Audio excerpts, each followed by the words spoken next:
Assalomu alaykum aziz hamshirlar. 11 ayning sultoni, rahmat, mag'firat, ijobat eyi Ulug' Ramazon eyinglarga muborak bo'lsin. Kunlarning eng yaxshisi deb ta'riflangan, uyimizda yaxshilik karvonlari qo'zg'aladigan Ulug' Ramazon biz xonim qizlarga nisbatan jafoliq, ammo bakmi mo'l husulliq oydir. Bu oyda biz bütün kishilar shirin uyqusiga g'arq bo'lib uxlayotganda Alloh rizosini ko'zlab, nafsini poklashni maqsad qilgan ro'zadorlarga suhurlik hozirlash uchun hammadan avval o'rnimizdan turamiz. Shundaq, ayollar Ramazondagi eng ko'p mo'l hosul alg'uvchilardir. Chunki biz har kuni ro'zadorlarni iftor qildirish orqali o'zimizninkidan boshqa ularning tutgan ro'zasining ajriga ham shirik bo'lamiz.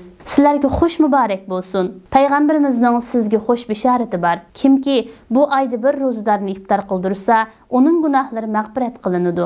Suyimlik ayol hamshiram, bu oy siz ixlosingiz bilan hozirlagan u tamlik suhurliqlar, o'xshagan iftorliqlarni hozirlash badaliga gunohlaringizdan poklanadigan oydir. Mehribon Alloh hammamizni bu go'zal mukofotlardan to'liq nasibimizni elishga muyassar qilsin. Biz ilmiyar qizlar guruhi bo'lish sifatimiz bilan bu barakatli Ramazon eyinglarga texmi ma'no qo'shish, bu oyda ikronlar bilan o'tkazadigan vaqtinglarni texmi ahamiyatli qilish uchun zuhurliq va iftorliq dasturxonlaringlarda sizlarga hamroh sifatida kichikgina hadiya tayyorladik.